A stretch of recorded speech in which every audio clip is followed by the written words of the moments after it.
Let me introduce y'all to this YouTube family, showing us the way to get out of debt gradually. My man Josh hold it down in the household, Christine dominating debt with a chokehold. And the kids, they are Grace and Zoe. Baby Tennessee, new addition to their story. Debt Kickin Sunday, daily vlogging. Dave Ramsey plan, gonna have us live large. And every day we'll see part of their lifestyle, how they budget and they keep things wrote down. See them work through the envelope system. No credit cards, only cash going with them. You will see how their family strives to survive with the budget plan. Help us understand, and daily vlogs show us how to have fun. When you hear this song, let me hear you say, debt is dumb. Debt is dumb, debt is dumb, debt is dumb. Let me hear you say it louder. Something funny just happened and we can't mention it. So behind the scenes humor. Boy, you look beautiful. Yeah, I thought you were going to tell me I smell terrific. Fantastic. Alright, let's get to it here. Good looking. Okay, so we're back from VidCon. Thank you guys. We took a week off, so thank you for letting us have a week off from Debt Kickin Sunday while we were in California. We were one tired, hot messes when we came back. Yeah, we were. But it was a blast, right? It was a lot of fun. Thank you guys that came out to meet us, Joel and Anna. Just so much fun. Okay, so I'm just updating them kindly. Fantastic. So here we are, Debt Kickin Sunday. That's what they call this day. Is a Debt Kickin Sunday. Okay, so you leave. It's been a while, apparently, since we've done this. You leave your questions down below this video in the comments, and then we answer it next week. If you guys are new, some of you are new, welcome. We've had a big increase in subscribers, so maybe some people don't know what this is like. Now they do. Yeah, every week. And I'm going to switch Debt Kickin Sunday around, you guys, where we shoot these on Saturday instead of Sunday, and actually get them up for you on Sunday. So, next week. Okay, we're going to try that next week. Okay, first question. Here we go. What's the matter, boyfriend? Nothing. Let's get it. Okay. Does something smell? No, it's fantastic. I think Zoe needs to host a Debt Kickin Sunday for kids. We have a few questions for her about saving and spending and growing up in a debt kicking household. I love that idea. Leave us a note. Let us know if you guys are on board with Kimberly, and maybe we'll hook something up with Zoe. Give her some kind of encouragement for her to actually want to be filmed by mom and dad, because she's at that awkward age where everything just embarrasses her. Awkward. So, as she would say. And then Kimberly says, I seem to remember you guys mentioning that you use a credit union on a past Debt Kickin Sunday. Can you discuss why you went with a credit union and if you've ever experienced any downsides to it over a big national bank? We were with a huge national bank. Actually, we had two of them, and they were nickel and diming us. They wanted fees and charges for everything. I had been with them since I was like 15. I was so with them like for 50 years. Yeah, so I was with them forever. And then another big national name bought them out, and when they did that, their fees even went up. And then they got to the point where I would take a check in, and they would say they have to hold the check for 72 hours before I could access the money. So they wanted to hold the check for like 4 days before they would release the money. And one of them was my paycheck. And I was like, really? I'm going to give you my paycheck, and then you're going to hold it for 3 days before it's mine? And the customer service was just really terrible. That was the final straw, and so that's when we looked into our local credit union, and there's no nickel and diming, there's no fees, there's no nothing. They're great customer service because they're owned by the people that are the members. Instead of some corporation. Bank out of, and we've and back in the day when we did, but back in the day when we did get loans and stuff like that, they were very helpful, and they steered us away from a lot of bad stuff. They're just more personable, and they're for you. They're really for you. So. And have we regretted it at all? I have not regretted being with the credit union at all. Loved every minute of it. Love it. So definitely make the switch. It's nice. You just actually, when we were down at VidCon, we bought something, I believe, and they actually called us and said you're out of the area or something, didn't they? We wanted to verify a charge. Detected some possible fraud on your account. Yeah. We wanted to make sure. So yeah, good stuff. Credit unions are. Check them out. Hey guys, hope you have fun at VidCon. We did. Question. I am on baby step 2. I have one payment left to make on my student loan this month, and my last debt for baby step 2 is my car. Maybe. I bought it brand new and I've had it for 6 years. I owe $4,500 on it and it's worth about $13,000. My reasons to keep it are, number 1, I like this, you are an organized girl. Or man, I'm not sure. Number 1, I've worked so hard to pay every month on time so as not to damage my credit, for 6 years. Number 2, it's still on warranty, so no worries for another year. And number 3, heated seats. You must live in a cold climate to value heated seats.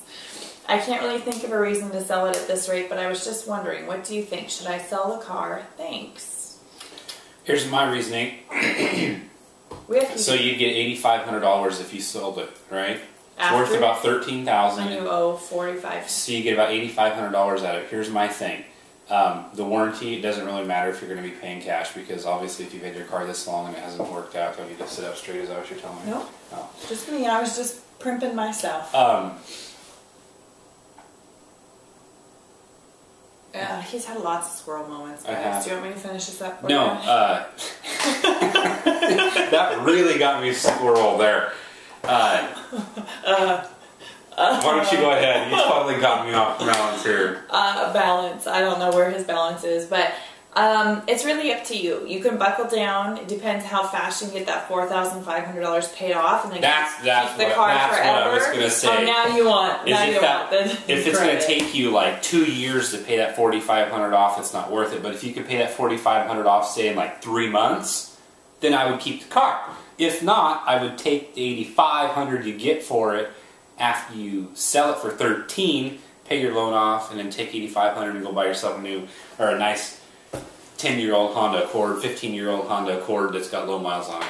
And that's what I was going to say. Our 13-year-old van has heated seats too, so you can get really nice older cars that still have heated seats, and you can pay cash for them. But short answer, if you can pay it off in a couple months, keep it. If not, I'd get rid of it and help that baby step if it was further me, quick. Personally, we would sell it and then buy something cheaper. And then if you want, that's what I would do. I'd buy something cheaper, and then I would stock the money in my savings account, in my emergency fund, baby step number 3. So, okay, thank you for the question. Love you guys. Thank you so much for your inspiration. The Avilis family is getting gazelle, baby. Nice. I hope I said your last name right. Let me know if I didn't, okay? Because I tend to... And that's, when you guys get gazelle, that's when you're like getting serious. You're on fire, and that's an exciting feeling. Because you're working together, and you're doing your budget like every other day, and you're like, okay, we've got this knocked out, and when we knock this out, what do we, what's our progress on the next thing, and the next month, and the next month, and the next month, and this one. So good for you guys. I'm proud of you. That's so cool. I just have to say, this next person, I love your name of your channel. Be on a budget. That's awesome. Why didn't we think of that one? Hi guys, I know you have addressed it before, but I'm really struggling with controlling my wants. Last year I was super motivated to paying off my $13,000 credit card debt. I was even contributing half my income towards it. Whoa.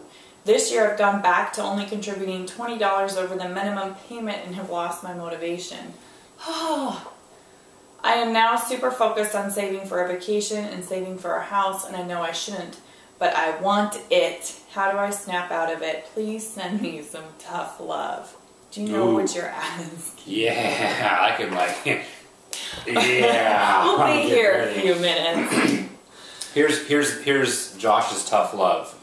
My mind and my mindset, the way we've been saving and whatnot, it depends on what kind of vacation you're talking about here. If you're talking like a vacation where, for us, it's like a 4-day camp trip that costs us $150, that's different. But I'm thinking your vacation's probably something like going to Hawaii for a week or something like that. I'm just saying, while we had credit card debt, we did not take 4-day even camping trips. So let's rewind that. So if you still have debt and there is no vacation.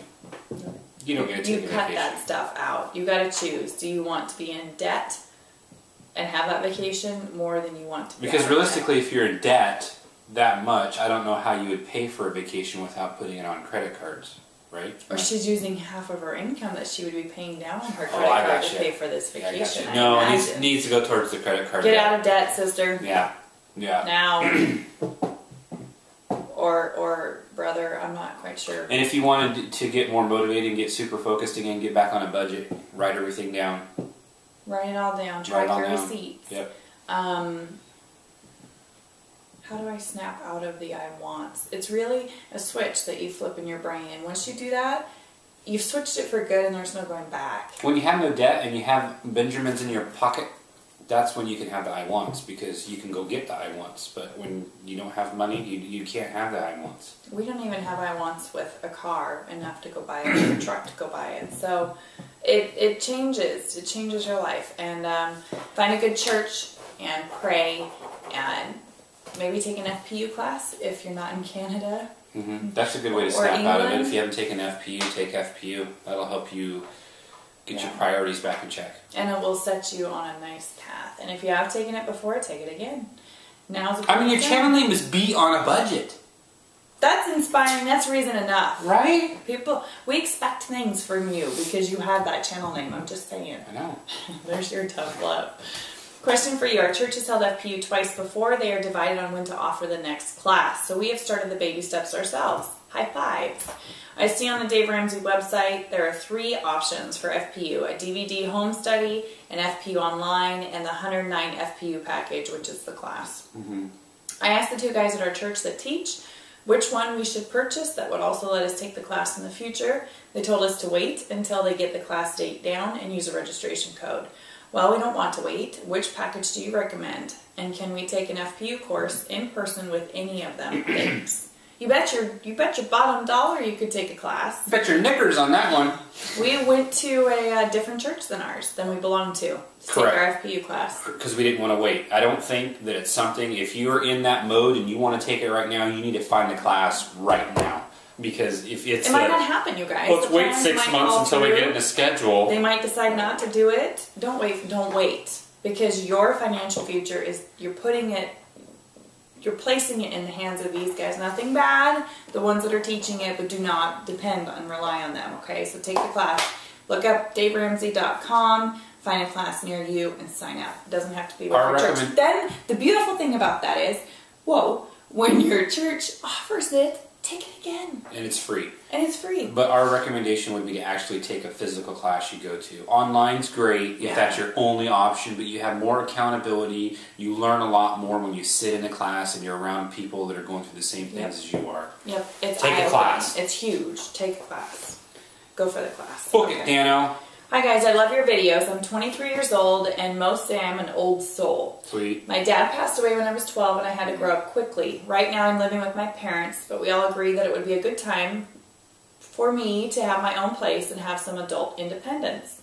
There are some studio apartments nearby for about $475 a month I'm considering. I have some expenses though that I was trying to figure out how to manage better. For example, my car insurance is $481 every 6 months.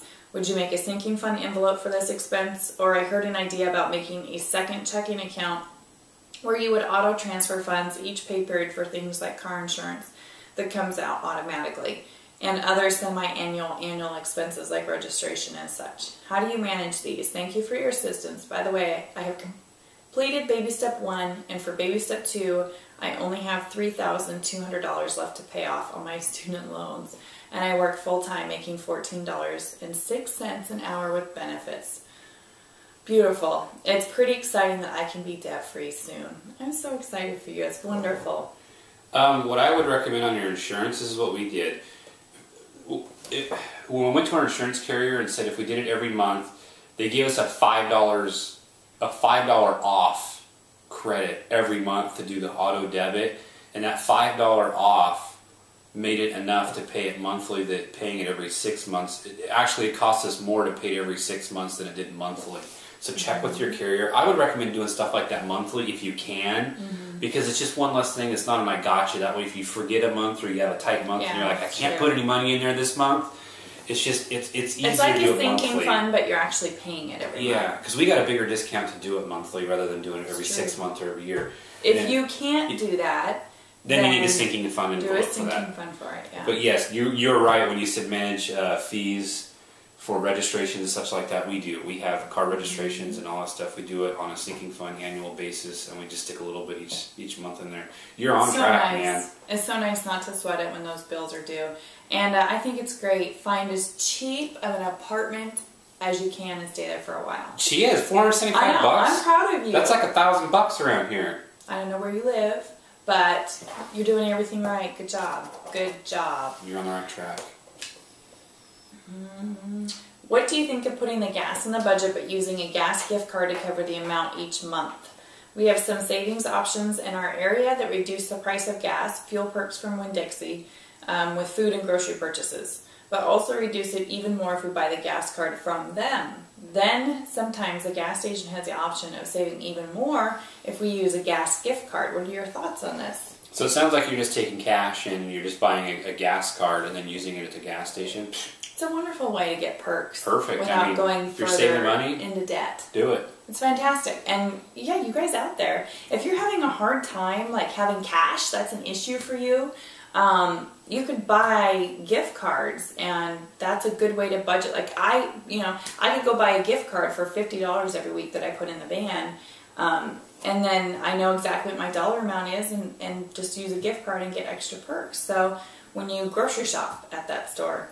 I do have to say, after going to California and pumping my own gas, I do understand the whole putting your gas on your debit, not paying cash, because you don't have to go into the store. Right. So if you're a stay-at-home mom that's got 4 kids in the car, I completely understand that.